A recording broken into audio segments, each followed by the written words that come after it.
Alrighty. Well, some people wonder why I got the van I did, and there's a couple of things you got to know about vehicles, and some of those things are to check that they're not having issues, because a lot of things are having issues. There's a lot of stuff you can just go and buy like an idiot that has issues, and you can tell, how worn things are or how many issues they got. There's a lot of different things. There's shit that builds up under the rocker cover that usually can be seen underneath the oil cap. There's sludge in the coolant means you've got a head gasket about to blow. Also, white in your oil can mean you've got a head gasket issue. Some of these things, if they start them and they run them for a few minutes beforehand, it'll hide it and you won't see because it'll mix it all up again. There's quite a number of different things you can see and hear, without even putting it in gear to know. But I mean, there's a lot of different, people can go running out and buy something new. The complexities of something new will always cost you a lot, especially when you can't get anything from a wreckers initially when they're new, because there's none of them in the damn wreckers yet. Furthermore, they're sort of untested. There's been engines and vehicles and things that have been just chronic, ungodly fuck-ups. One of them over here is a GM engine called the Starfire. It was basically identical to the inline 6, but they made a 4-cylinder version, and it was the most fucking biggest heap of shit you could imagine. There's also certain things, including 2011 to 2014 GDI Hyundai engines, that the bearings for the crankshaft are too small. A lot of these spat the dummy within months. There's a certain sort of Kia that uses a Rover engine, and that Rover engine had 40% failure, like not oh well we'll fix it up, like absolutely catastrophic throw it in the bin failure, where the cylinder sleeves broke away from the block. Why they even had cylinder sleeves is beyond me, but I believe they had an aluminium block and stainless steel cylinder sleeves, which would separate as you were driving, smash against the top of the head, and blow your head gasket, and she'd lose all your coolant out the side and overheat right there.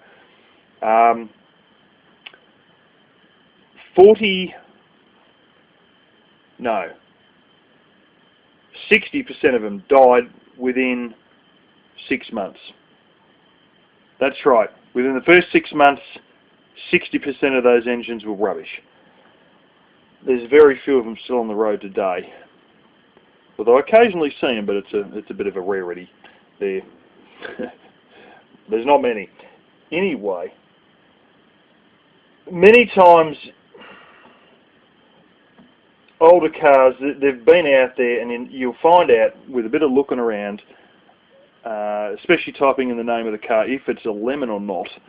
And, not just that individual one, but that whole model. Some of them are good, but they have, like Hondas, the CVT transmissions are fucking asses of things.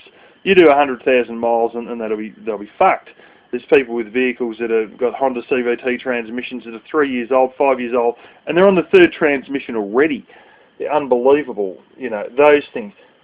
You type the name in and you'll soon find out if it's a dud or not, if it's got major design flaws, or there's some that, like for instance the Kia Sedona 3.8 litre for 2007-2008, they're good machine, they're damn good machine. Just they drink a lot of fuel. And having said that, outside of, except US-made vans, excluding US-made vans, they have the biggest engine of any van, and the absolute biggest engine of an Asian van by far. And 3.8 litres is fucking big when a lot of vans average about 2.5 litres. Mine's 2.7. it's one of these things you'll find out what there is, or some of them, you know, might not be good towing. You'll find out that you know, and I've been told today by my mechanic, if you've got a front wheel drive, just forget towing, the transmissions ain't up to it. And anyway, there's different angles, and there's horses for courses for what you sort of need, but there's different angles, and there's so many dickheads that just go out there and buy something that looks all right, and it's a fucking heap of shit. Or they pay too much for it. And there's different angles you can come at, different perspectives that are like a...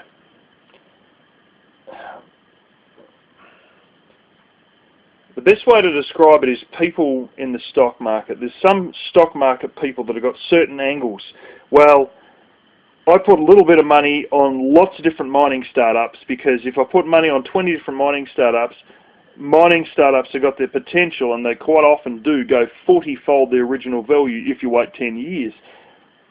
And there might be 2 or 5 or 7 out of 20, but there won't be any more than that, you know, are good, that turn out to be fantastic, you know. And this is one of these things that sort of, you know, you don't really know, but that's the angle they take, that's the position they take, that's the perspective they look at, and off they go. And there's other ones that, well, I only buy blue chip stocks when the price drops, and this is a common angle, that when there's a big flurry in the stock market, or there's this expected recession, or you know, there's a bit of worry on the wind, or there's just a bad year from a blue chip company, or you know, it might be a blue chip oil company, and the price of oil is down internationally, so that their share price drops, and you buy in then. They've got all different sort of perspectives, and, well, I'm aiming for this because I have a theory of this. Boom, boom, boom. You can have the same with cars, and one of the angles I have, and there's a little bit of a drawback to it, that I've especially seen in this van in particular, being a Hyundai, I tend to like to go for the low mileage, older vehicles. And let me tell you, there are some that I've seen out there that are problem-free, fuel efficient, and as clean as fucking clean. You could eat off the seats, they're that clean. And, you know, I've seen a 1990 Tarago that was going for the same price as this shortly thereafter. Unfortunately, it was a manual. You know, horses for courses, where I drive this thing and the condition of my knees, but not even the condition of my knees, just the traffic I end up in, you do not want manual. But if you're just driving out, say you're camping on BLM land somewhere, or you're doing long runs with it, where, you know, country runs, you rarely hit any traffic, you don't get a great deal of stoplights either, or traffic lights in general. You're just doing long runs, and it's light traffic, very few people on the road, no stop-start bullshit, no traffic jams, no set of lights every fucking 20 yards, none of that bullshit. You'd be fine with a manual. This thing was 1990. It had done minuscule Ks, even lower than what mine had done. Maybe 20,000 or 40,000 less Ks than mine had done. No, it was 107,000 Ks, and mine done 160 when I got it. Well, it was closing in 161, and I got like 162 and a half on it now. And, you know, this thing was, you've never seen something so clean. It was showroom condition, you know. I've seen smaller cars the same. I saw a Honda Odyssey, which there's some of those are, is the Odyssey? Yeah. Honda Odyssey, some of those transmissions could have been done slightly better than they actually were. And I'm thinking the other one. You know what I'm saying? It's like the people mover thing. Fairly certain it's the Honda Odyssey. I seen one of those. It was a '96 model, and it was going for $4,000 as well. Was it 5? I think it was 4. Same thing, absolutely fucking flawless. This guy he was the original first owner. He'd had it serviced consistently, but he didn't just have it serviced at a local mechanic. He had it serviced at the Honda dealership from the day he bought the fucking thing to the current day, and it was a 1996 model. And this thing was so fucking clean.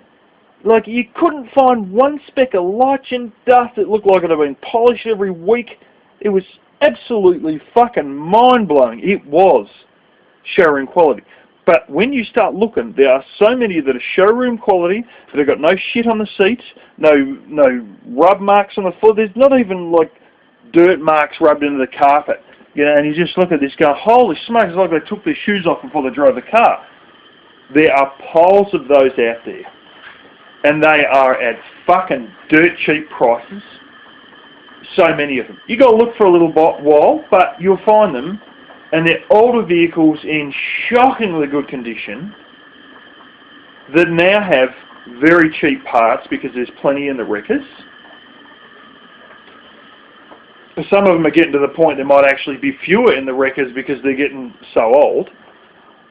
But the prices are good. Very good. These things have done low miles, and that's one of your biggest kickers with your vehicles, is getting something low mileage because it hasn't gone very far. Therefore, all the moving parts will not be worn. And if you can also make sure that it's been serviced and never missed a service, along with low kilometres, you have got a vehicle that, although it may be 20 years old or more, you can get another, potentially 200,000-300,000 kilometres out of, you can get another 200,000 miles out of these damn things without a problem. And they're dirt cheap price. You do have to not rush in though, because they don't pop up around every corner, and you might be scrolling through for a while to find some of these. And lo and behold, mine was one of those. Now my van, they didn't sell a great deal of them, and I'm almost certain at this point that it is due to the ride. The ride of these things is, quite frankly, shit. It's some of the stiffest suspension you'd ever expect out of a people mover. There was no cargo van made of these. They never had a cargo van. These were only built as a people mover van, but they are indeed a van versus something like a Honda Odyssey because of the fairly high roof in the things.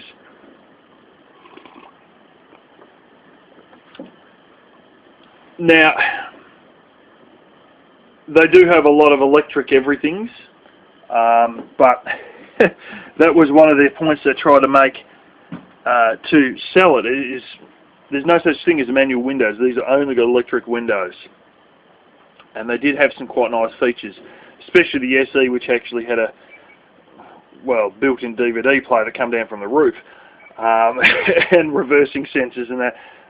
Unlike most Hyundais and most cars in general of its era, and even 5 years beforehand, it doesn't have cruise control, which is a bit of a takeaway. But I really don't think they sold because that suspension is fucking so highly sprung, it's ridiculous.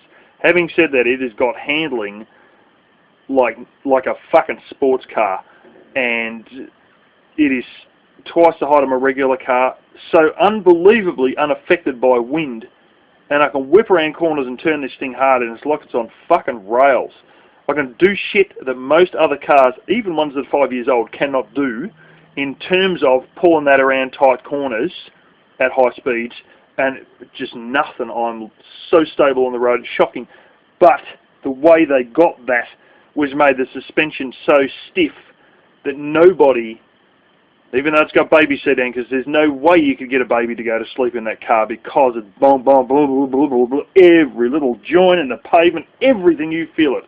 It even feels coarser and rougher when you change from a black top with smaller stones to one with bigger stones. It's like a sort of a coarser, rougher vibration feeling because the suspension's so damn stiff it can feel the difference between the larger rocks in the black top or finer rocks in the black top. I'm not fucking joking.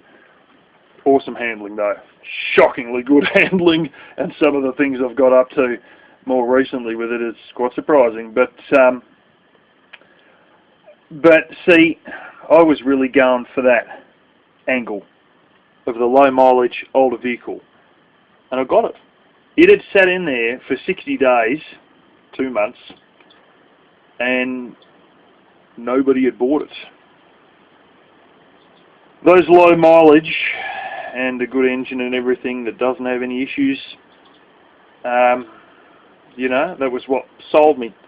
What else sold me is the fact that, and I didn't know if I was going to find it, but we did find a record of the service in the servicing book, and one other one on a mechanic's carbon copy paper, and it has not missed a service its entire 17 years. So I might go and put it in perspective. I'll go and get my phone here, and I'll show you the amount of miles I do per year and how many miles this thing's done, and it's quite stunning. It truly was a company car that spent more time parked than actually doing anything. Now the last owners put a not too high miles on it. They used it, but they didn't go too bad. Now over here, a lot of the time we assume that you make an average of 25,000 k's a year, which works out about 15,000 miles a year. That's what people assume is the average. Oftentimes out here in the further out areas you do more. Now for me, I am considered to drive quite a distance compared to most to my job, but the fact is that I have a decent job on a pretty good wage, probably far better than the wages around here locally, but you know, I realised I had to go to the capital, or this is after 9 months of not being able to get to work and going to like 47 places or whatever it was, to put in my resume asking about work and you know, a day a week, whoopee-doo. So I've got to do a lot more than that, and I average 50,000 k's a year, so I average sort of double what most people will average. So this is a 17-year-old vehicle. In fact, it's March 2002. No, April 2002. And I believe it was manufactured in Korea actually February 2002, but it got here and, you know, got its Australian certification stamp put on by Hyundai Motor Australia in the March, I believe so. I could be wrong. It could have been made in the April, rather. I could be wrong. It could have been made in the April. But anyway, April 2002 is what it goes at. Now, 17 years old, with the average usage, it should have about 425,000 k's on the clock. But if I was to drive this thing, which 425,000 k's, and 425,000 k's should be about ballpark 263,000 miles. But you can basically double that, and I would have done about 850,000 k's in it, at which point it would have been fucked years ago. And so basically that would work out to about 510,000 miles. If I had have owned that from new, this is what it would have done at this point, and basically it'd be finished, it'd be scrap metal. No question about it. Most cars don't have a fucking hope of doing that, except certain ones like the Mercedes W140 chassis, mid-90s S-Class. They were million-mile cars, those ones, but we're not dealing with a Mercedes here. We're dealing with a friggin' cheap shit Hyundai. Now, what this has actually done, so average is 25,000 k's a year. I do about an average of 50,000 k's a year. So average is like, you know, what's that, like 15,000 miles a year. I do about 30,000 miles a year. This thing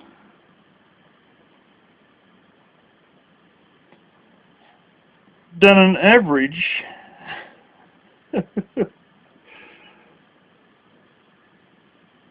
no, I fucked up here.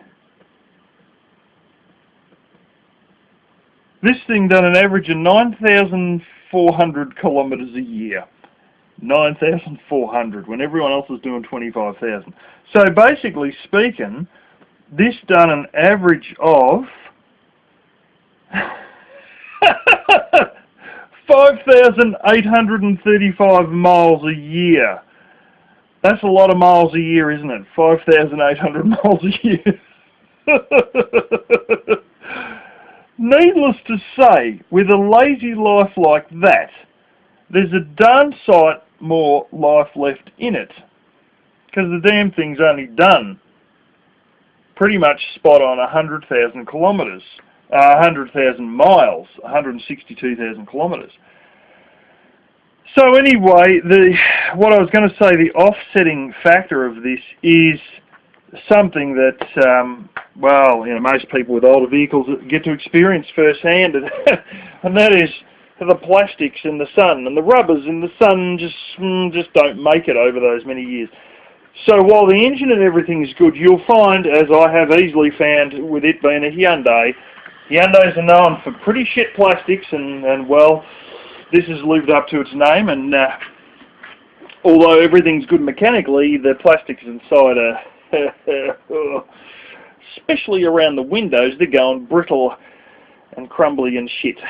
So that's not good. Sometimes you'll find some of the rubbers as well start to fuck up, especially if they're older than that. And, you know, it's just one of those things. You look at vehicles that are over 20 years old and you'll notice the rubbers, some of them are a little bit shonky-donk. This one seems alright on rubbers. Unfortunately, I can't say the same for my wagon. There's bits there that are starting, you know, the rubbers are starting to shrink and it's starting to not go good. Yeah, that's one of the off things about those vehicles. While a good cheap vehicle with low mileage is great, you got to sort of, you know, your rubbers mightn't be good, your plastics might have copped it from the sun, but that's, you know, the bad point, and they don't have a great deal of bad points except really for that. They won't necessarily smell musty when they're older. It all depends, you know, how much humidity has got into the vehicle and whatnot. Mine's actually quite good, the van. It does have a particular smell to it, but it's not a bad smell. It's like I think the last owner probably used a couple of air fresheners in there or something. I get that idea. But anyway, that's just how you get a good van for cheap, that's got cheap parts and is very simple. And the one's got surprisingly good efficiency. I have been driving it fairly hard, doing some 70-mile-an-hour overtakes of semis and the like, and she's kicked up a little bit, about 10.7 litres per 100 k's, back from the 9.7. I must admit also that's a calculation with roof racks on, which is known to take a little bit more. And I'm going to take the roof racks off it tonight. So it's just a little spanner thingy they give you to get those little hex nut things out, and yeah, cut back on your wind resistance. And I've got these little plastic, little rubberized dubbers that go in to block the hole, sitting on the table. But anyway, that's how to get yourself a good van cheap.